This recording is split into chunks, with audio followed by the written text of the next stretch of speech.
Entra em campo agora o podcast Cantos, Bexigas e Drible da Vaca. Com Pedro Pellegrino e Luan Carvalho.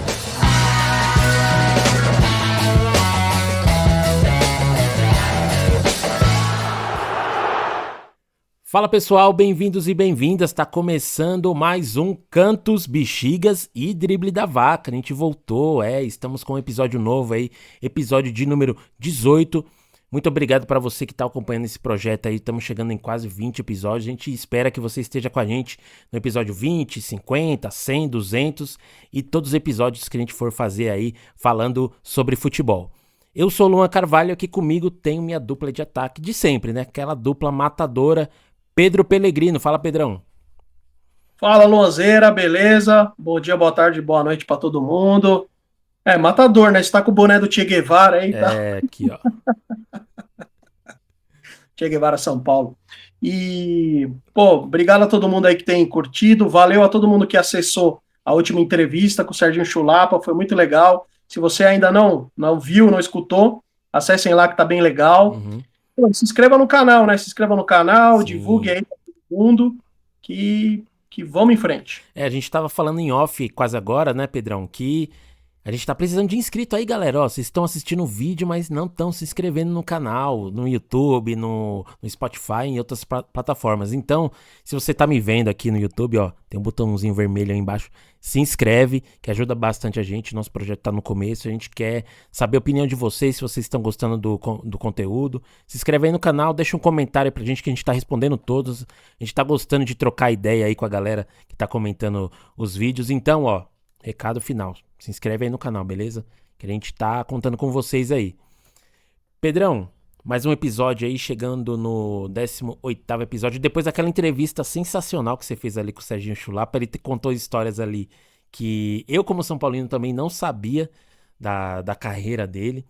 E agora a gente chega aí com assuntos quentes, né? Essa semana tem começando Copa do Mundo Feminina de Futebol. Tem outros assuntos aí, semifinais de Copa do Brasil, Sul-Americana entrando nos seus mata-matas. Mas vamos começar então com a Copa do Mundo, ó.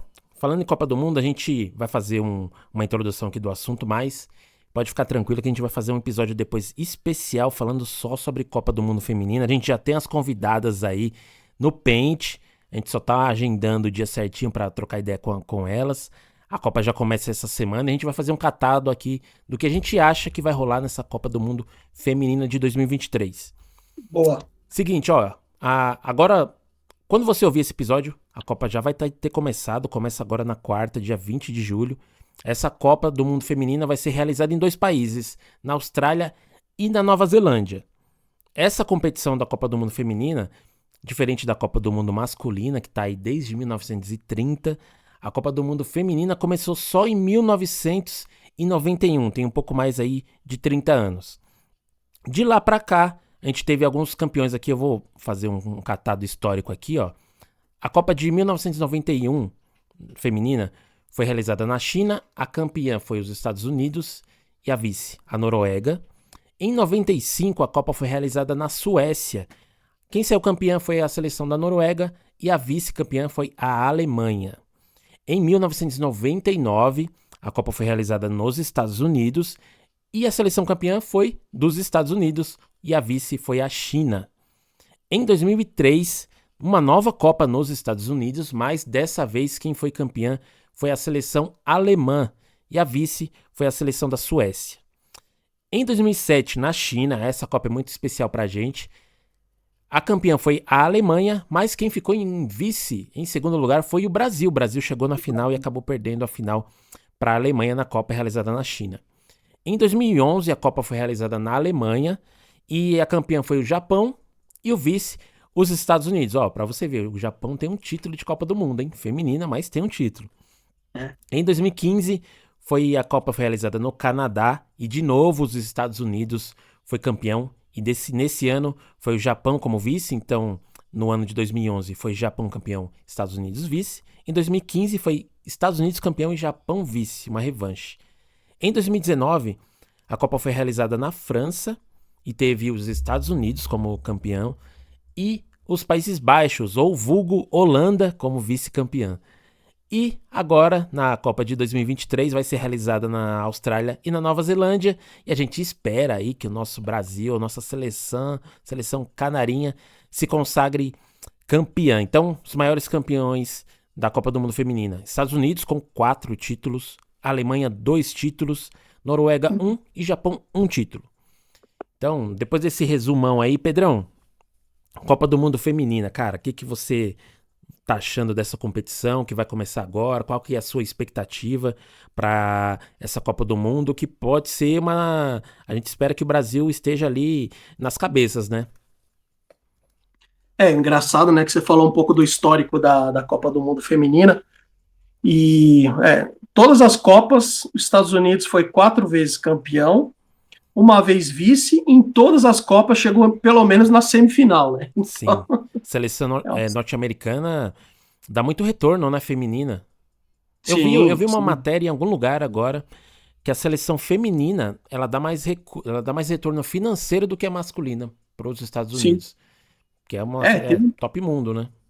Sim, tem um dado aqui que existem 13 milhões de jogadoras de futebol no mundo. 13 milhões. Só nos Estados Unidos são 9 milhões. Caraca. Você já vê a diferença, né? E a diferença também de salário, né? Mesmo com todo esse poderio financeiro dos Estados Unidos, a jogadora que mais ganha no mundo é a norueguesa Ada. Ela ganha $452 mil por ano. $452 mil por ano. O Messi ganha 170 milhões por ano, né? Então. Nossa, que diferença, hein? 400 mil para tantos milhões. Exatamente. E, bom, o Brasil é um dos favoritos, né? A gente espera. Como você disse, né, em 2007 o Brasil chegou ao vice-campeonato, fez uma boa campanha. Mas, não sei se todo mundo sabe, mas aqui no Brasil o futebol feminino ficou proibido quase 40 anos, né? Só a partir de ali de 1990 e tal. Até 2016, o Brasil ia para as Copas do Mundo com uniforme masculino, sabe? Não tinha um uniforme definido, assim, feminino, né? E vamos ver, os favoritos, eu andei dando uma pesquisada, é os Estados Unidos, lógico, a Inglaterra, que é a atual campeã europeia, né? Ela ganhou a Eurocopa contra a Alemanha, e a Alemanha é a maior campeã europeia, tem 8 títulos da Eurocopa, a Alemanha. Boa. E a Inglaterra ganhou da Alemanha. Então, Estados Unidos, Inglaterra, Canadá, que é muito forte, né? Espanha, que também acho que atualmente tem a melhor jogadora do mundo, uma das, que é a Alexia Putellas. A própria Alemanha, a França, a Suécia e o Brasil, né? Sim. Vamos torcer aí para... Todo mundo tá esperançoso com essa técnica. Ela é americana, né? Sim. Isso, americano ou sueca, não lembro agora de cabeça. Mas a seleção que estão se criando uma expectativa legal na seleção brasileira, apesar de, assim, ter um pouco de mescla de jogadoras mais velhas, né? A Marta tá na nossa última Copa aí, tem jogadoras mais experientes, mas vem com uma geração também boa e com sede de ganhar. O Brasil ganhou a Copa América, né, feminina, e aí fez aquela finalíssima, né? Teve a edição masculina, que foi a Argentina e Itália, né? Argentina campeã da Copa América e a Itália da Eurocopa, que aí a Argentina deu um pau na Itália lá, acho que foi 3-0. E teve a edição feminina também, né, que foi o Brasil, a campeã da Copa América, e a Inglaterra, campeã da Eurocopa, que foi lá em Wembley. Foi esse ano ainda esse jogo, e foi um jogão, hein? Foi pros pênaltis, seleção brasileira acabou ficando não ganhou o título, né, dessa finalíssima, mas fez um ótimo jogo, perdeu só nos pênaltis, e deu, assim, esperança, porque a Inglaterra tava jogando em casa, tava jogando em Wembley lotado, e a seleção brasileira deu jogo, foi até o final, fez prorrogação, teve atrás do placar, conseguiu empatar. Então, Copa do Mundo é aquela coisa, né? Nem sempre o favorito leva, são só 7 jogos, então vai depender ali de um momento, é um jogo de um campeonato de um mês, né? Então pode ser que ali o sentimento, né, recente das jogadoras faça mais valer do que todo um projeto, né? E vale lembrar que essa Copa é realizada lá na Austrália e Nova Zelândia, lá do outro lado do mundo, então a gente vai ter jogo aí de madrugada, 4 horas da manhã, 7 da manhã, pra gente que não gosta de acordar cedo, né, Pedrão? 7 horas da manhã já é sofrido pra gente assistir. Mas vamos acompanhar, né? Ainda mais nesse frio, né? Nossa, E um ponto bacana é que o presidente Lula, ele instituiu o ponto facultativo, né? sim. Então, você que quer assistir o jogo da seleção, está com medo de faltar no seu emprego, na escola, sei lá o quê, é ponto facultativo, né? Então, bacana, pela primeira vez na história também, é mais um ponto bacana para a gente valorizar a Copa do Mundo feminina, né? Legal. E Pedrão, eu comentei aqui que essa é a última Copa da Marta, e a Marta que é um símbolo, né? Um símbolo do futebol feminino, uma das maiores artilheiras aí da seleção, contando o feminino e masculino. Como que você vê, cara? Essa é a última Copa dela. Como que você acha que ela sai da Copa? Sai como lenda mesmo? Sai como aquele gostinho de poderia ser mais? Como que você acha? Ah, eu acho que, pô, tomara que seja igual o Messi, né? Na sua última Copa, conseguiu levar a Copa do Mundo, seria muito legal. Pô, a Marta é 6 vezes campeã, escolhida a melhor do Melhor do mundo, né? mundo. Pô, bateu todos os homens e tal, né?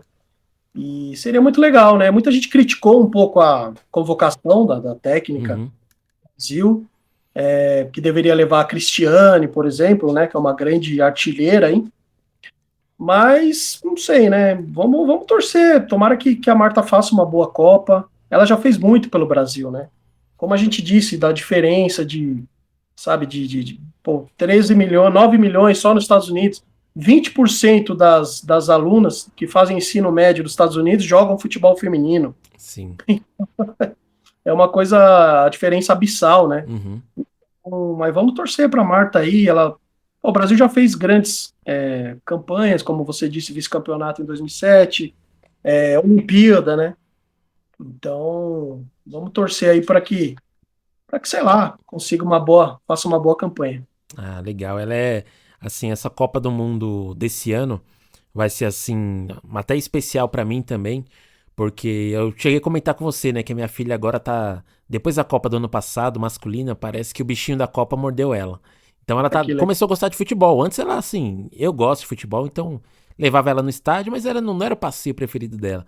E agora sim, ela tá sim, acompanhando tudo. Se você quiser falar de qualquer campeonato com ela, ela fala. que E no final legal. de semana a gente foi lá no Museu do Futebol, então é legal de ver assim as mulheres tomando o espaço que são delas mesmo, né? Então eu vejo assim, a Marta que tem ali seus, se eu não me engano, ela tem quase 30, 39, 40 anos, né? E minha filha que tem 11, então são gerações assim, e espero que o futebol esteja cada vez mais preenchido por mulheres. Pô, Pedrão, legal, né? a gente trocou ideia aqui sobre a Copa do Mundo. Como eu já falei no começo, a gente vai fazer um episódio especial só falando sobre Copa, né? Então, a gente deixa uma breve impressão aqui da gente do que vai ser essa Copa. E agora vamos falar de uma outra Copa aqui, né? Uma Copa que eu tô até com esse boné especial aqui. Copa do Brasil 2023, semifinais definidas. Foram cancelados, os jogos foram cancelados. Semifinais definidas desse ano. A gente vai ter ali 3 times que já são campeões e um buscando ali o seu primeiro título de Copa do Brasil. Nas quartas de finais a gente teve, só para fazer um catado, a gente teve os confrontos de Corinthians e América Mineiro. Lá em Minas, o América Mineiro ganhou de 1-0 e aqui em São Paulo, na Neoquímica Arena, o Corinthians ganhou de 3-2. Como foi uma vitória para cada, a decisão foi para os pênaltis e o Corinthians passou nos pênaltis, né? São Cássio, mais uma vez ali, dando seu nome nos pênaltis. Corinthians passou nos pênaltis por 3-1. São Paulo e Palmeiras. São Paulo, primeiro jogo no Morumbi, 1-0. Segundo jogo no Allianz Parque, São Paulo fez o dever, ganhou também de 2-1. Outro jogo que foi interessante dessas quartas foi altos e baixos, Bahia e Grêmio. Bahia e Grêmio 1-1 lá na Bahia e na Arena do Grêmio 1-1 também. O que foi interessante é que os gols de empate do Grêmio foi tudo no finalzinho do jogo. Então o Bahia teve 2 jogos ali quase ganhando e no final cedeu. Essa decisão também foi para os pênaltis e o Grêmio ganhou por 4-3. Outro jogo que ali é um jogo que tá até virando clássico, né? No cenário nacional, que foi Flamengo e Atlético Paranaense, mais uma disputa. Mas nessa disputa, o Furacão não teve jeito não. Perdeu as 2 partidas. Perdeu no Maracanã por 2-1 e depois perdeu na Arena da Baixada por 2-0. Com isso, ficaram definidas aí as semifinais. Primeiro, Corinthians e São Paulo na próxima semana, na terça, no dia 25, na Neoquímica Arena, e a volta no dia 16 de agosto, no Morumbi. E a outra semifinal, Grêmio contra Flamengo. O primeiro jogo no dia 26, quarta-feira, na Arena do Grêmio, e a volta no dia 16 de agosto, no Maracanã. Pedrão, sei que você tá com a cabeça quente aí por causa desse jogo aí, Palmeiras e São Paulo. Mas, cara, primeiro dá uma impressão sobre as quartas, né? O que você achou dos jogos? E também fala aí pra mim o que você acha, o que você espera pros jogos da próxima semana que começam as semifinais. Legal, legal. Bom, o Corinthians foi terceira disputa de pênaltis, né, que eles passam na Copa do Brasil. Eles tinham eliminado o Remo, o Atlético Mineiro, né, e agora o América Mineiro. Corinthians passando ali no sufoco, mas competição mata-mata é assim mesmo, né? O Palmeiras já foi campeão da Libertadores nos pênaltis, o São Paulo também, e vários times já foram campeões. E assim, se cai na final é aquela coisa, né? Pode acontecer tudo, então... Exatamente. Então, eu acho que Palmeiras e São Paulo jogou mais as 2 partidas, jogou bem mais que o Palmeiras, mereceu passar, né? Não teve nenhum... teve aquele pênalti, aquele impedimento, não. Diferente do ano passado, que teve aquele burburinho lá, do VAR, do pênalti no Caleri, não sei o que lá, que não traçaram a linha do impedimento. Mas esse ano foi limpo, né? O São Paulo jogou mais, entrou com mais vontade.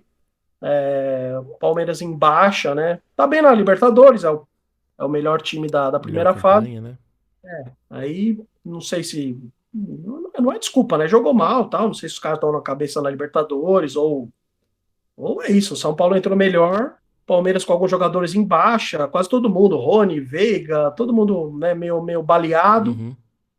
E o São Paulo ali também estava sem 11 jogadores, né? Também vários no departamento médico. O pai do Pablo Maia morreu, né? Sim. Mãe de outro jogador também faleceu, se eu não me engano. E esse foi mais o jogo que eu acompanhei mesmo, né? O Flamengo e o Atlético Paranaense todo ano tem, ou na Copa do Brasil, ou na... A gente até se confunde, né? Caramba, esse jogo foi do quê? Libertadores? Foi Copa do Brasil? Foi o quê? Muito engraçado. E agora vai ter o majestoso, né? Corinthians e São Paulo. São Paulo buscando sua primeira Copa do Brasil. E Flamengo e Grêmio, né? O Grêmio tem 5 títulos da Copa do Brasil, é pedreira. Flamengo é o melhor elenco, a gente sabe, o melhor time que sempre em qualquer competição que entra é favorito, né? Os caras sempre se reforçam cada vez mais. Não sei, eu acho que pode ser... eu tô meio em dúvida, assim. Talvez Flamengo e Corinthians, de novo repetindo a final do ano passado, ou uma final inédita, né? Flamengo e São Paulo. Sim, né? boa. Seria bacana também, iria pegar fogo esse jogo, né? E é isso. Boa. Falar um pouquinho aqui do jogo do São Paulo e Palmeiras. O que eu achei interessante dessas 2 partidas... Nesse ano a gente teve uma partida também, se eu não me engano, foi na 12ª rodada, 13ª, que foi São Paulo e Palmeiras no Morumbi, que o Palmeiras ganhou de 2-0. Que naquele jogo, o São Paulo tava com aquele âmbito de ir pra frente sempre, vai na pressão, vai no grito da torcida. E o Palmeiras, o Abel não é bobo, né? Ele fala assim, ó, vocês querem a bola? Toma a bola aí, ó. Quando vocês der um erro, a gente faz o gol. E foi dito e feito. A Arboleda fez 2 erros lá e os 2 erros saíram os gols do Palmeiras na vitória de 2-0. Então, para esse mata-mata, eu vi a postura do São Paulo, assim, claro, indo para frente, tentando buscar o gol, mas sem se desesperar. E eu acho que isso que foi o trunfo para a gente conseguir a classificação. Porque o Palmeiras já tem um time que tá há mais tempo junto, tem melhores jogadores em quase todas as posições. Então... Olha os gatos subindo aqui, derrubando minhas coisas. Então, o São Paulo tinha esse trunfo, né? De, assim, jogar com calma que o outro time também pode errar e a gente tem que ser frio para conseguir matar a jogada na hora que a oportunidade aparecer. Então, esses 2 jogos do São Paulo, tanto no Morumbi quanto no Allianz, o trunfo foi isso, foi jogar com calma, não se ficar desesperado, entender que é um ótimo time, então se o São Paulo perdesse pro Palmeiras, iria estar tudo ok, é um ótimo time, não ia ser nenhuma vergonha. Claro que o São Paulo iria entregar esses pontos da maneira mais difícil possível, né? Mas essa calma do time, não se desesperar, eu acho que foi o melhor trunfo. E espero que continue assim para o majestoso agora contra o Corinthians, que o primeiro jogo vai ser na Arena, e também se chegar numa possível final. E espero que o time tenha essa mentalidade durante o ano também. Eu vi que no ano passado, quando a gente passou pelo Palmeiras, também com o Rogério Ceni, quando jogou a semifinal contra o Flamengo, caiu nesse mesmo problema. No Morumbi, jogou muito bem, amassou o Flamengo, foi pra cima toda hora, mas o Flamengo foi esperto também, porque ele conseguiu se segurar quando precisava, e na hora que o São Paulo errou, os caras foram lá e mataram o jogo, ganharam de 3-1. Então, espero que o São Paulo continue com essa mentalidade. Dorival aí tá mostrando que ele não é um técnico ultrapassado, ele é o atual aí campeão da Copa do Brasil, Libertadores, tem muito repertório para mostrar. E eu tô gostando, né? Uma das paradas que o Dorival trouxe, que eu tô mais gostando, é esse lance de, mesmo tendo desfalques, jogadores machucados, ele ainda consegue manter a identidade no time, né? Coisa que o Rogério, ele era meio teimoso pra jogar por outros jogadores, não testava, o Gabriel Neves não jogava, tinha jogador que ficava lá, nunca jogava, o Galopo nunca jogou com ele, só jogou quando machucou todo mundo e só tinha o Galopo pra colocar. Então, e o Dorival não, o Dorival, se precisar colocar meio time reserva, ele põe, mas os caras rendem e assim vai. Então, vamos torcer aí para que tenhamos um campeão inédito na Copa do Brasil desse ano. Ó, também vou falar aqui, se eu for apostar numa final, vou apostar no São Paulo passando e no Flamengo também. Eu acho que vai ser, acontecer isso, vão ser 2 grandes finais, uma no Morumbi e uma no Maracanã. Eu acho que vai ser histórico. E o que me chamou a atenção, Pedrão, é a distância, né, entre as semifinais. O primeiro jogo vai ser já na próxima semana, né, na terça e na quarta. E depois só lá dia 16 de agosto, né? Então, talvez esse intervalo aí possa mudar os cenários, né? Porque, por exemplo, a gente tá vendo a Arábia Saudita aí chegando com um caminhão de dinheiro, querendo levar todo mundo. Então, a gente não sabe se um jogador que vai jogar a primeira semifinal vai estar presente na outra, né? Tem especulação do Roger Guedes aí, que tá sendo monitorado pelos caras da Arábia Saudita. Pode ser que tenham mais aí. Até o próprio Luis Soares, do Grêmio, que tá nesse... Parece que vai para os Estados Unidos, parece que não vai. Então a gente fica nessa... Isso, a gente não sabe se o time que jogar a primeira semifinal vai jogar a segunda. Então, muita coisa pode acontecer, muita água pode passar por debaixo dessa ponte aí, né? Na verdade eu achei até que a semifinal começaria só porque eu acho que termina em outubro ou setembro a Copa do Brasil. Boa pergunta, eu não vi esse dado aí, mas bem cedo, né? Porque geralmente ela tava se encerrando mais pro final do ano, né? Final do ano, né? Eu até achei que a semifinal ia ser em setembro só, mas vai ser em agosto já. E você falou do Dorival, meu, pô, muita gente criticou ele, né? Porque ele resolveu treinar o São Paulo, porque o São Paulo estava em má fase, saindo do Flamengo, campeão da Copa do Brasil, Libertadores. Mas não foi ele que, né? Saíram com ele, né? Ele não quis sair do Flamengo. Exatamente. E o cara tá mostrando que ele é um excelente técnico, porque é mais fácil você treinar o Flamengo, né, com os grandes craques e estrelas, do que o São Paulo. E o cara já conseguiu levar o São Paulo para uma semifinal, né, bateu o Palmeiras, que é sempre um dos favoritos a todos os títulos aí. Tá super bem, e o cara conseguiu dar uma cara mesmo, uma identidade pro São Paulo, e, é um técnico que precisa ser aplaudido mesmo, e diferente do Rogério, que tava aquela nhaca sempre no São Paulo, né? O Dorival é um treinador bem experiente. Até ouvi um cara falando, tal, que o Abel do Palmeiras, ele é novo, né? Tipo, comparado com o Dorival. O Dorival já passou por crise, com rebaixamento, tirar o time do rebaixamento, campeão, ser demitido. Então, de experiência, por exemplo, o Dorival tem muito mais que o Abel, né? E mostrou na semifinal aí nas quartas da Copa do Brasil que mandou super bem, né? Foi muito bem e engoliu o Abel, assim, vamos dizer assim, no aspecto técnico, né? Tático. Boa, pode crer. Bem lembrado isso aí, né? O Abel, ele, assim, a gente, apesar dele estar aí desde 2020 empilhando troféus, ele é um cara novo ainda, né, cara? Então ele ainda tem muita coisa a conquistar, né? Um cara que tem. Ele já tem um ótimo repertório, né? Mesmo assim, ele ainda tem muita coisa pra aprender. Ele é um cara. A gente já percebe na personalidade dele que ele consegue evoluir, né? Com o tempo e com as táticas, né? Ele joga muito diferente do que ele jogava quando ele chegou no Palmeiras, que era um time que dava mais a bola pro adversário e tal. Então, boa. Eu acho que o São Paulo ter passado pelo Palmeiras do Abel foi um bom teste, e mais quando o campeonato vai afunilando, vai ficando mais difícil, né? Então, se São Paulo quiser conquistar essa taça aí, vai ter que suar, hein? Vai ter que suar, mas estamos na torcida aí.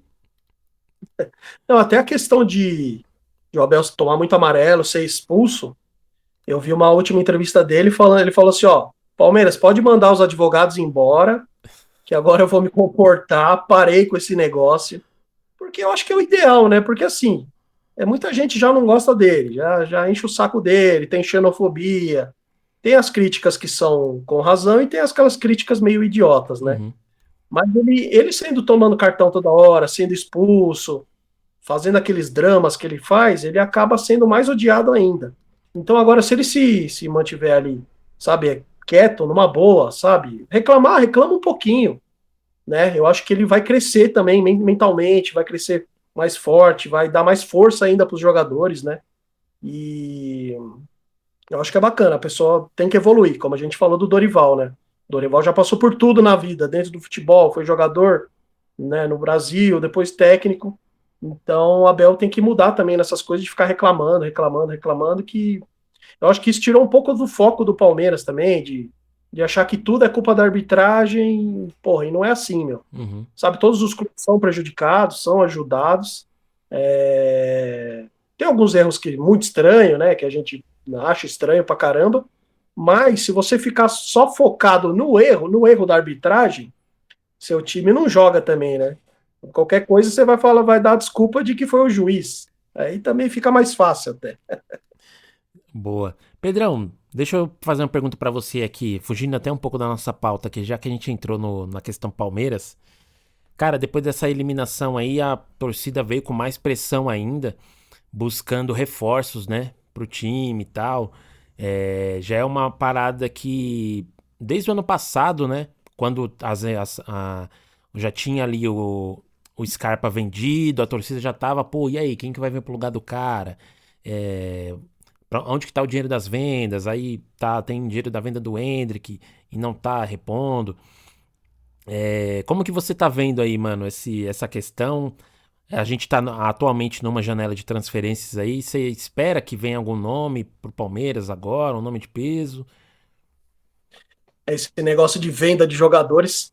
Recentemente eu estava vendo uma entrevista do Alex, né? Camisa 10 ali, jogando Palmeiras, no Cruzeiro, no Fenerbahçe, né?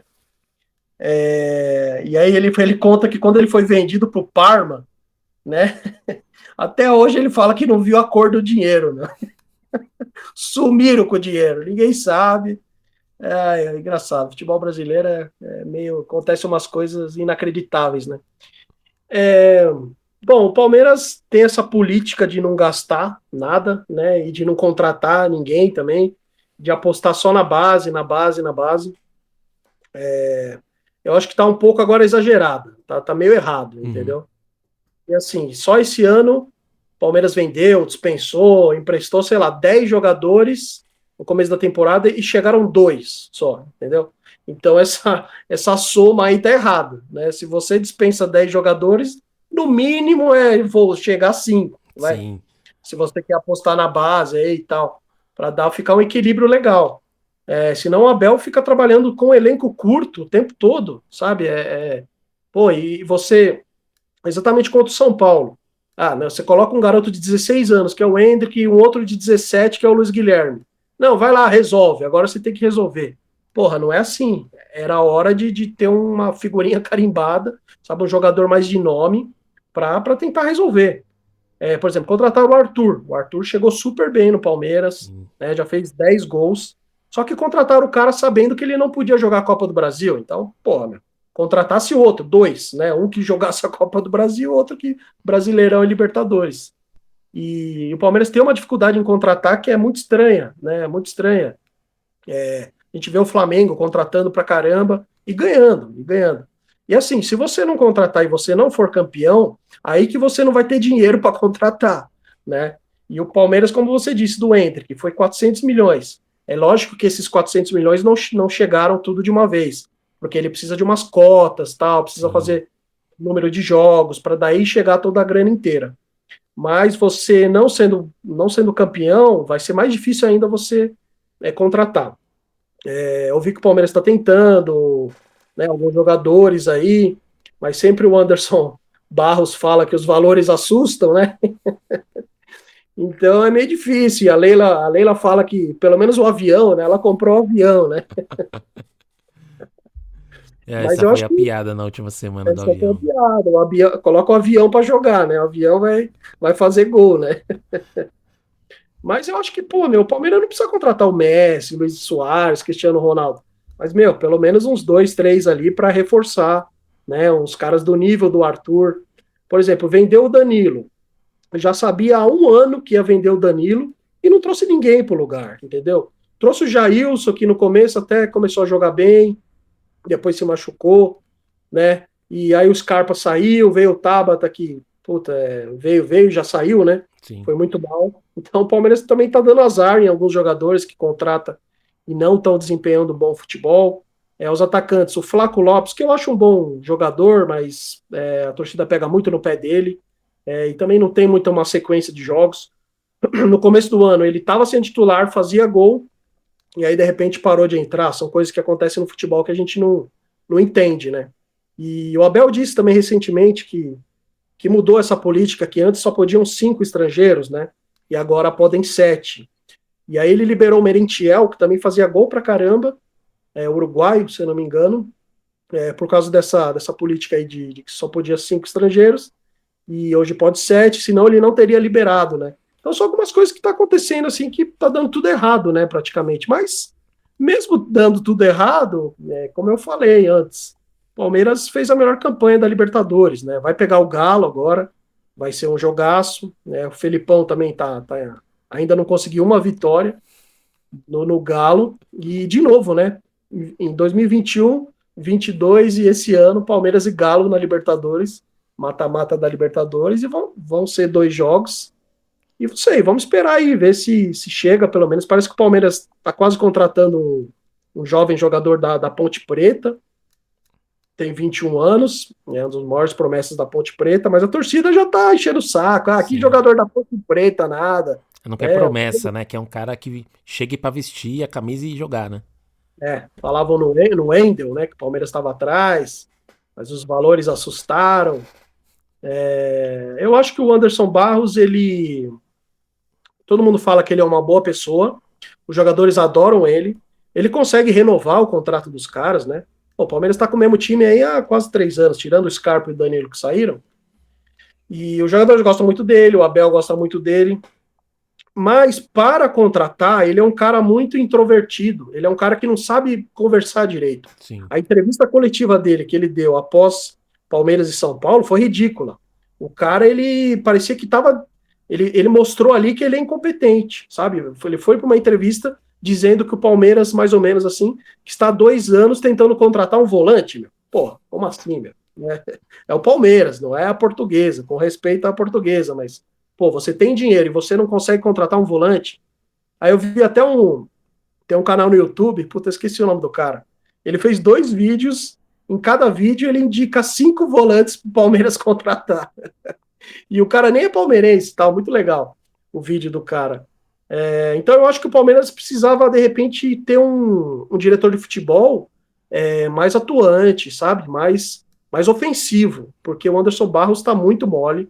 Eu não sei se também é só ele ou se é a diretoria que segura ele, entendeu? Não, você não pode gastar 10 milhões, você só pode gastar 1. aí também fica difícil pro cara, né? Mas é isso. Boa, boa. Pra gente passar aqui pro próximo assunto, só dando um pitaco aqui no time, pô, a Leila Pereira é uma presidente que eu gosto, cara, eu gosto dela, eu acho que é interessante o posicionamento dela, mas tem um detalhe que a gente às vezes passa desapercebido, a gente fica falando, pá, a Crefisa injetou dinheiro no Palmeiras e tal, não sei o quê, por causa da Leila Pereira que tem a nova fase. Mas a gente não pode deixar de lembrar que também a Leila Pereira é uma empresária, ela tá ali para ganhar dinheiro, não tá fazendo favor para ela. E a gente tem que lembrar também que as empresas dela ali na Faculdade Fã, Crefisa, cresceram muito a marca deles, escorando no Palmeiras. Então ela fica com esse papinho: ah, não vou gastar o dinheiro do Palmeiras, tal, comprei um avião com meu dinheiro. Mas assim, você é um empresário, você tá aí pra ganhar dinheiro, então quanto dinheiro será que você não ganhou nas custas do Palmeiras, que é um time que move milhões? Você tá expondo sua marca pra milhões. Então, é uma coisa que É, tem que tomar cuidado também, né? Porque eu gosto dela, mas essa parada do avião aí, até eu que não sou palmeirense, fiquei meio assim, porra, mas tá tirando com a gente, né, meu? Que negócio é esse? não, ninguém conhecia a Crefisa antes, ninguém conhecia a Sim, Crefisa, sabe? Ninguém. As empresas dela cresceram 200, 300%, né? E tem que tomar muito cuidado. Eu li em algum lugar aí que parece para o ano que vem ela já vai abrir, parece que já tem um patrocinador que quer dar 500 milhões aí para o Palmeiras. Mas eu duvido ela abrir mão do patrocínio da Crefisa, uhum. né? Porque ela chegou à presidência do Palmeiras pela Crefisa. Então eu acho muito difícil ela abrir mão desse patrocínio e vamos ver, né? Tem que tomar cuidado, né? Banqueiro é Sim, complicado. pode crer. Ela não, o torcedor não tá feliz, mas a conta bancária dela tá gordinha, pô. Então, Só aumenta, só aumenta. só. Falando, mano, em Copa, em fase decisiva, aí a gente também teve essa semana a decisão, né, daquela fase pré-oitavas da Copa Sul-Americana, ali que foi o confronto entre os terceiros colocados dos grupos da Libertadores com os segundos colocados dos grupos da Sul-Americana. Eles fizeram ali um mata-mata. Teve bastante jogo aí, jogo que, assim, vamos falar a verdade, pra você que assiste futebol, nem interessa muito pra gente, mas teve brasileiro jogando e teve caso polêmico ali, principalmente no jogo entre Corinthians e Universitário do Peru. No primeiro jogo que aconteceu aqui em São Paulo, né, na Neoquímica Arena, já teve ali, o Corinthians ganhou de 1-0, já teve ali alguns casos ali de racismo, acho que de um preparador físico do time do Universitário contra a torcida. E aí a equipe do Corinthians chegou meio com num clima de tensão lá no Peru e iria enfrentar o time do Universitário num estádio ali com 80 mil pessoas. Então tava todo mundo meio ansioso. Luxemburgo optou por deixar os jovens jogar essa competição, então mesclou ali jogadores experientes, o Roger Guedes jogou, mas a maioria do time ali foi um time de garotos. Então foi um jogo assim bem quente. Pedrão, o que você achou aí desses jogos? Teve o do Corinthians, teve o América Mineiro ganhando do Colo-Colo, o América aí vai chegar nas oitavas, o América também da nossa amiga Sara, América Mineiro, que ela deve estar feliz aí com a vitória de ontem. Teve o Botafogo também, que acabou de jogar agora, quando a gente está gravando, também classificado, da nossa amiga Fernanda, que já teve aqui. Então, na Sul-Americana tá todo mundo ficando feliz, né? São Paulino tá feliz, a torcedora americana tá feliz, Botafoguense tá feliz. Cara, o que você tá achando? Você acha que a competição a partir das oitavas vai chamar um pouquinho mais de atenção? Vai ter uns confrontos mais legais de assistir? Ou você acha que ainda vai ficar essa discrepância, assim? Eu acho que essa Sul-Americana, dependendo do chaveamento, tem tudo para ser uma final brasileira, né? Uhum, Porque são 6 times brasileiros ainda, né? Corinthians, Fortaleza, Goiás, América e Bragantino, que vão se enfrentar sim. dia 2 de agosto, e São Paulo, né? Botafogo e São Paulo. Isso, Botafogo e São Paulo. Então são 6 ou 7 times brasileiros ainda. Pô, a tendência é que pelo menos algum deles ou dois vá longe, vá seguindo, né? Botafogo talvez vai chegar um momento que vai Fala, meu, a gente é líder aqui do Brasil, porque agora a diferença é tão grande de pontos que ele pode até se dedicar à Sul-Americana, se perder 2 jogos do Brasileirão, ainda vai ficar bem ali, né? Mas vai ter um jogo legal, né? Como eu falei, América e Bragantino. Vamos ver quem o São Paulo vai pegar. Corinthians e News, Old Boys, já está definido também. Sim. O jogo, né? Enfrentar argentino sempre é complicado. Uhum. Estudiantes Goiás, dia 2 de agosto também. Tem o Defensa e Justiça, né? O LDU, que é sempre encardido. São Paulo, Guarani, que o Corinthians não gosta muito do Guarani. E vamos ver, né? O América Mineiro, como você falou, né? Meteu 5-1 ontem no Colo-Colo. A gente até brinca com a Sara, porque o América Mineiro tá bem na Sul-Americana. E ela fala, não, mas eu quero sair da zona do Sair da rebaixamento. lanterna, né? O América é o último do Brasileirão. E eu já fiz essa pergunta para ela: prefere ser campeão da Sul-Americana? Ela falou: não, eu prefiro sair da zona, não ser rebaixado, né? Complicado. Boa. O ano passado que o São Paulo chegou na final, pegou na semifinal o Atlético Goianiense, que também estava na zona de rebaixamento e acabou caindo, né? Então, vai chegar uma hora também que o América Mineiro vai ter que decidir, né? Pô, eu vou jogar Sul-Americana com força máxima ou vou me focar no brasileiro? Então, é uma competição aí bem difícil. Eu acho que agora para as oitavas a gente já vai começar a ter uns confrontos legais aí, já tem um confronto de brasileiro. E eu também tô com você. Acho que no final pode ser que pinte final brasileira aí, hein? Para Sim, esse ano.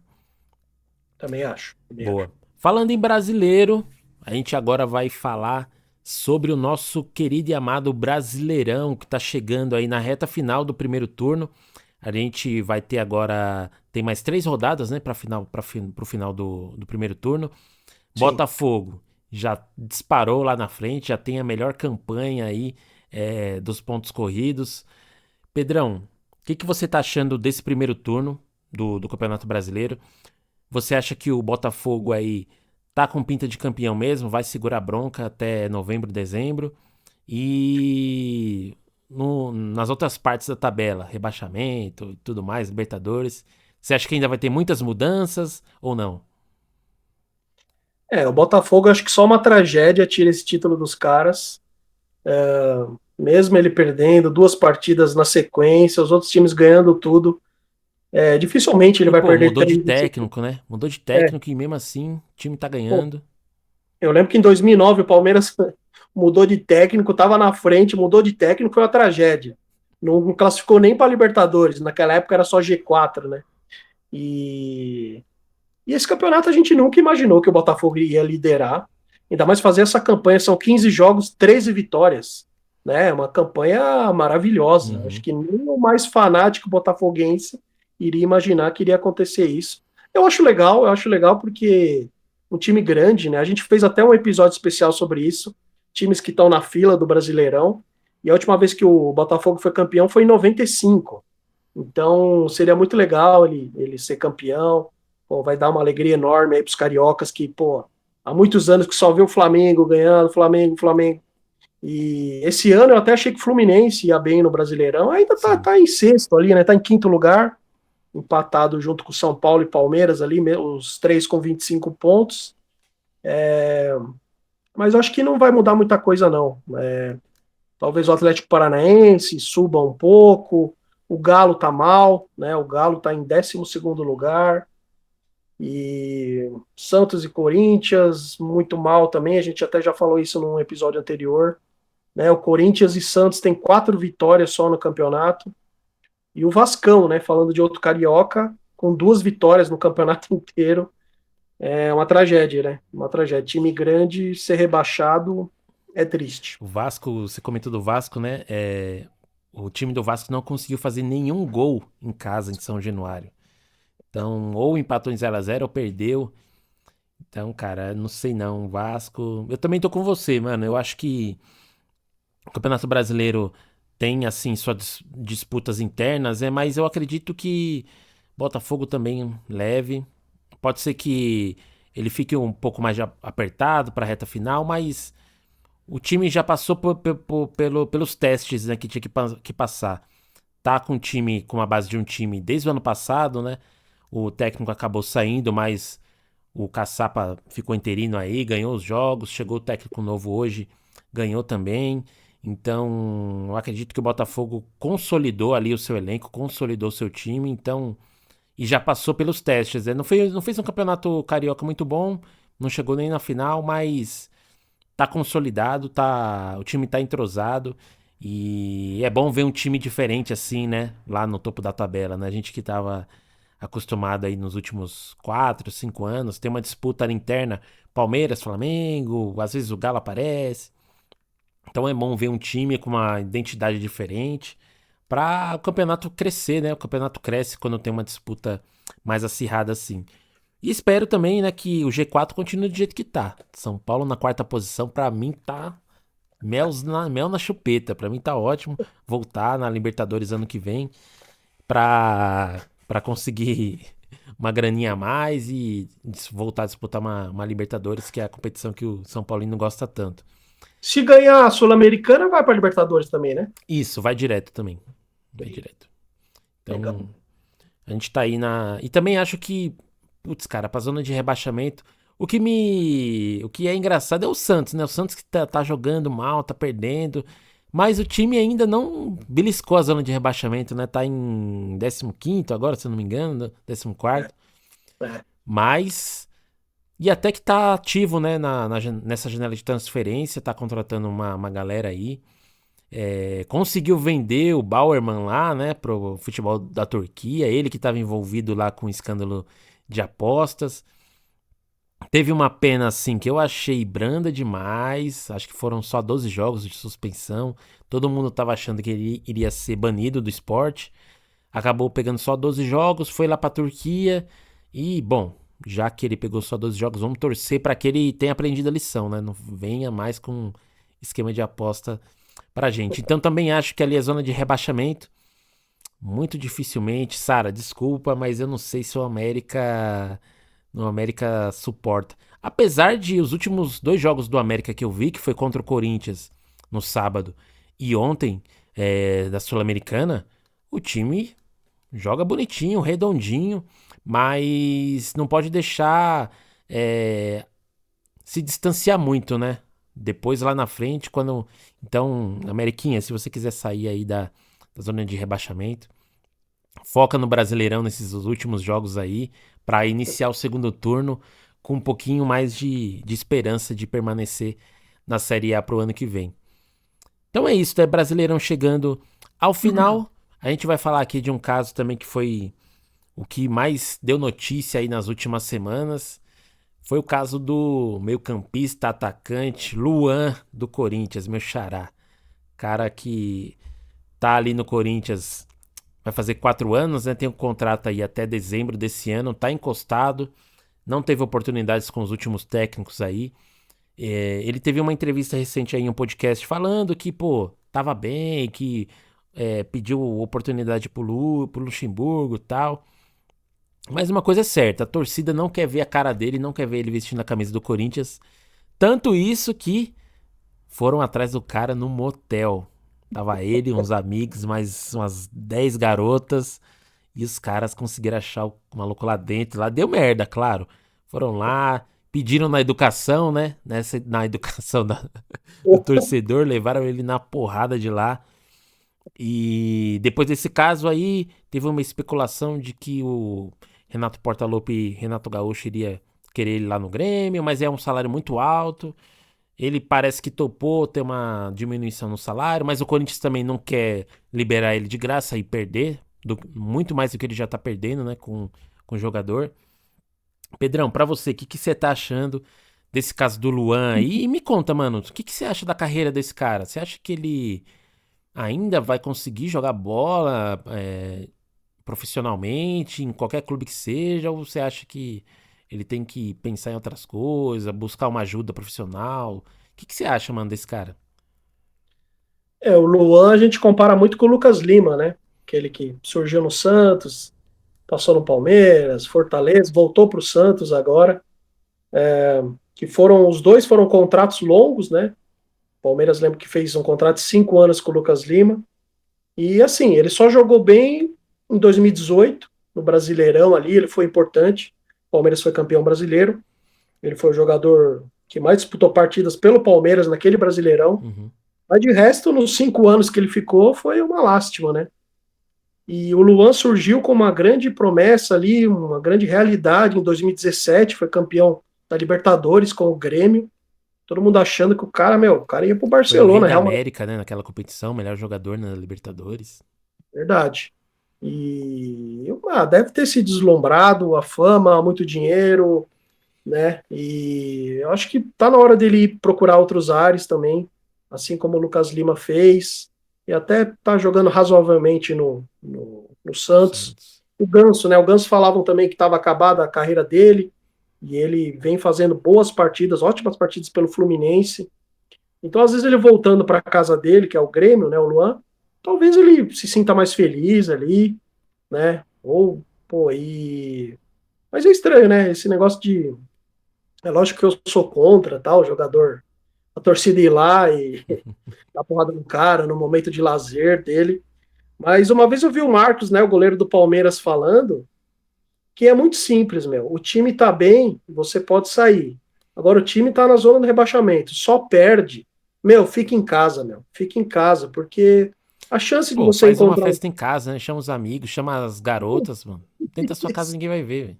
ninguém vai ver, meu, porque a chance de você encontrar um louco e ir para cima de você é muito grande. O Palmeiras mesmo, várias vezes as torcidas organizadas bateram em vários jogadores, Wagner Love, Bruno Henrique, porque assim, o time tá mal, perdeu, é uma sacanagem com o torcedor, né? Porque o torcedor vai ver ali e vai falar, esse cara não tá nem aí com o clube, o cara ganha pra caramba, tá tirando sarro, tá roubando ali, enquanto eu tô sofrendo aqui, sabe? Pô, você perde um clássico, é triste pra caramba, sabe? Vamos supor, né? O Palmeiras perdeu do São Paulo aí na Copa do Brasil, e eu fiquei puto.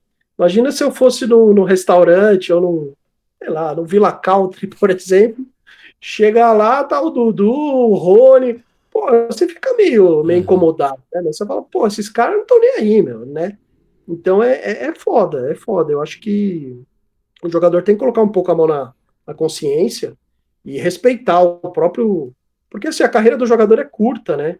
Então, sabe, daqui 5, 10 anos no máximo, ele para a carreira dele, aí ele pode fazer festa todo dia, porque dinheiro não acaba, né? Então, para esses jogadores. Então, mas tomara que ele consiga resgatar o bom futebol dele e jogue bem no Grêmio, seja lá onde ele for. Boa, boa. É, eu também compartilho essa mesma opinião que você. Eu acho que não dá pra entender muito bem o que passa na cabeça do jogador, né? Porque é uma profissão meio, não vou dizer ingrata, né? Mas que pode deixar a cabeça do cara um pouco deslumbrada, né? Com as coisas, porque começa jovem ali com 18, 19 anos, um jogador de Série A, né? 18, 19 anos já tá ganhando muito dinheiro, né? Coisa que, assim, uma pessoa normal, um profissional normal, teria que ter anos, anos, anos, muitos anos de carreira e, e doutorado e graduação, isso e aquilo, pra conseguir chegar perto de um salário de um garoto de 18 anos. Então, e a gente sabe que não tem um acompanhamento, né? Ultimamente os times estão olhando muito para isso, né? O acompanhamento do jovem, psicólogo, e tal. E a gente vê até o próprio Hendrick, né? É um jovem ali, teria tudo Sim. pra ser um cara deslumbrado e não, um cara humildão. Eu vejo uns vídeos dele de tipo ele em casa jogando na live, jogando FIFA, trocando ideia com a galera. Então, um moleque bem Você humildão viu, mesmo. você viu aquele vídeo dele dando um conselho pro cara, ó, como chegar numa garota, tá? Sim. Muito bom. Então é uma Ah, você coisa, que me mandou, né? Acho que acho foi que foi, você que me mandou. foi eu, foi eu que te mandei. É uma coisa que, sei lá, acho que uns 10 anos atrás, 15, não se pensava muito, né? Deixava ao Deus dará, o pai e a mãe cuida, né? Mas a gente sabe que precisa de um profissional nessa fase. Então o Luan talvez seja uma dessas vítimas, né?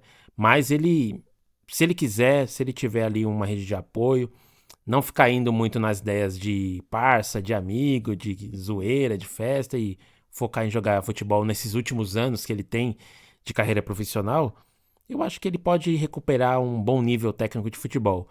E claro, não vai ser no Corinthians, né? Depois dessa polêmica, depois dessa briga, depois todos esses anos, não vai ser no Corinthians, talvez seja no Grêmio, mas eu acho que ele tem espaço em outros clubes também. Então, vai dele se ele quiser encerrar a carreira dele, né? Jogando bola em campo, conquistando ali vitórias, fazendo gols. Eu acho que ele pode ter um capítulo final da história dele no futebol até que bonito, né? E deixar um pouquinho de lado essas bagunças e essas zoeiras aí que tá na vida dele. Uma vez eu vi o Edmundo, né? Ele contando que quando ele saiu do Vasco e foi pro Palmeiras, ele falou, eu vim da favela, né? E de repente eu tava ganhando pra caramba. Ele falou, minha cabeça entrou em parafuso, né? O Edmundo falando. Então é complicado, é bem complicado. Boa. Pedrão, estamos chegando aqui no finalzinho desse episódio, mas a gente sabe, né? Quando chega no final a gente tem aquela história do mundo da bola aí que você traz sempre pra gente. Pitadinha histórica. Você já disse antes pra mim no off que vai ser mais uma história do livro Estrela Solitária, né? Mas vai ser a última, né? É a última história. Então, o que você preparou pra gente aí hoje, mano? Esse livro aqui, eu já contei várias histórias, né, sobre ele, e finalmente eu estou terminando. Não que eu leia tão devagar, é que às vezes eu leio 10 livros ao mesmo tempo, e às vezes eu fico na casa da minha mãe, na minha casa, então eu acabo demorando para terminar o livro, né? Uhum. Mas esse livro é uma obra-prima, Estrela Solitária, do Rui Castro, Companhia das Letras, um brasileiro chamado Garrincha. Então vamos lá. Página 131 aqui. O Brasil estava se preparando para a Copa do Mundo, 58, né? Dias depois, a comissão técnica entre aspas, composta por Feola Nascimento, Gosling e Paulo Amaral, responsáveis diretos pelo time, convocou 33 jogadores, 11 dos quais seriam cortados até o dia do embarque para a Europa. Os convocados se apresentaram no dia 7 de abril, mas em vez de pô-los para treinar, a CBD, Cantos, Bexigas e Dentro da Vaca, primeiro encaminhou-os à Santa Casa de Misericórdia, na rua Santa Luzia, no Rio. Iriam submeter-se a um check-up, como nunca se vira no futebol brasileiro. Durante uma semana, eles foram virados pelo avesso por clínicos, traumatologistas, neurologistas, radiologistas, cardiologistas, dentistas, oftalmos, otorrinos e até calistas. Os exames de Garrincha paralisaram o serviço na Santa Casa. Os médicos saíam de todas as salas para vir admirar suas pernas. Estou me sentindo a Lollobrigida, ele disse, referindo-se à italiana Gina Lollobrigida, dona de um dos imortais pares de pernas do cinema. Os exames revelaram que, apesar do grotescamente valgo e varo, Garrincha pisava com uma perfeição de anjo. Hilton Gosling tirara impressões dos pés dos jogadores, e os de Garrincha eram os que tinham os dedos, o arco e o calcanhar mais lindamente delineados. Em compensação, tinha o olho direito fora de centro, com a íris deslocada para a direita, às vezes de frente. Parecia olhar com o rabo do olho. Mas o que chamou a atenção no dia do exame foram as cicatrizes em suas pernas, esculpidas pelas travas de madeira afixadas com pregos das chuteiras inimigas. Cada franzido em alto relevo era o souvenir de uma tentativa dos backs de tomar-lhe a bola, e alguns desses franzidos eram tão nítidos quanto uma assinatura. O médico Pedro Cunha, da Santa Casa, apontou para as cicatrizes de Garrincha e perguntou ao vascaíno Bellini, que esperava a vez. Quantas dessas assinaturas são suas, Bellini? Garrincha achou graça, Bellini nem tanto. Uma montanha de material produzido pelos jogadores foi enviada aos laboratórios para análise, e o resultado assustou os homens da CDB. Ali estava o creme do futebol brasileiro, os maiores talentos, os maiores salários, e fisicamente aqueles homens pareciam ter acabado de chegar do mato com uma trouxa às costas e um talo de capim entre os dentes. Era como se os clubes só se preocupassem com a parte óssea e muscular de seus atletas. A maioria tinha vermes e lombrigas para dar e vender. Muitos apresentavam anemia, um deles sífilis. Havia vesículas precárias, amígdalas implorando para serem extraídas e jogadores com problemas crônicos de digestão e circulação. Mas o pior era o estado dentário de quase todos. Oreco, lateral esquerdo do Corinthians, teve de arrancar 7 dentes, ou os cacos que restavam deles. Gilmar, galã e goleiro do Corinthians, 4.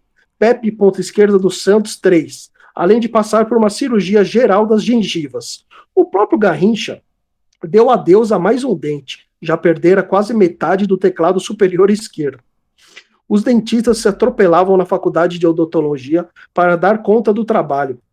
Entre os 33 jogadores, havia 470 dentes com problemas, uma média de quase 15 por jogador.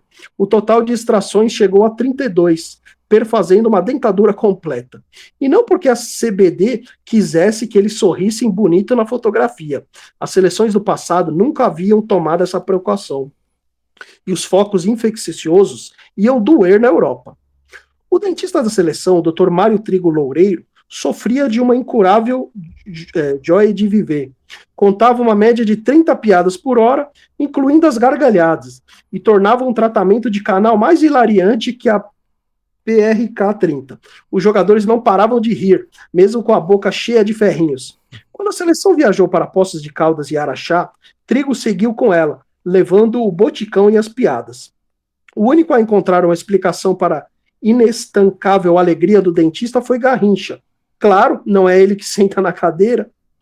Orlando, o zagueiro do Vasco, e Garrincha não foram com os companheiros para Poços de Caldas. Ficaram no Rio, extraindo as amígdalas na Policlínica de Copacabana. As de Garrincha eram do tamanho de bolas de gude e já deveriam ter sido operadas pelo Botafogo 2 anos antes, desde que o Dr. Santa Maria diagnosticara os focos. Mas Garrincha sempre conseguira deixar para outro dia, e no dia marcado não aparecia. Se fosse por medo, ninguém o censuraria.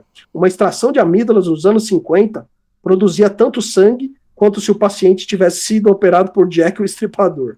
E o Botafogo, que precisava dele nos campeonatos, nos amistosos e nas excursões, também não o obrigava a operar-se.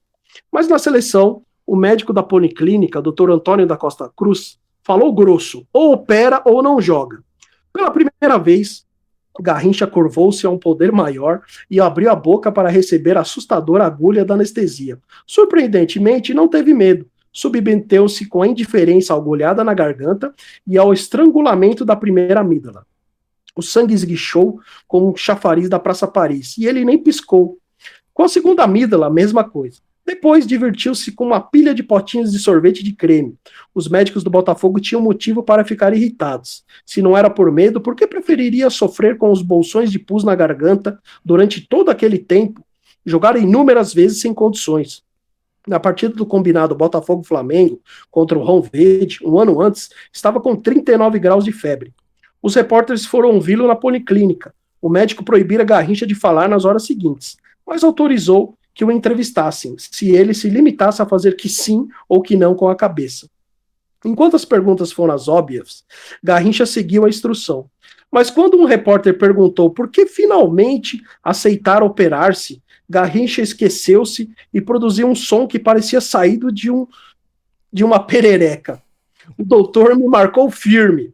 A enfermeira Maria Emília, desesperada, baliu. Ele falou, não pode falar. Garrincha perdeu muito sangue na operação, emagreceu 4 quilos e só se apresentou dias depois no grande hotel de Araxá com uma palidez de necrotério, mas até brincou. Realizei um sonho de criança, tomar sorvete depois de operar a garganta. Que figura esse Garrincha, hein, mano? Da hora. Pô, esse livro, A Estrela Solitária, é sensacional, né? Quem não leu, leia. Vai estar vendo no seu sebo lá? Tá à venda no meu sebo, tá vendo tá no sim. sebo lá, segunda-feira, sol. Sol.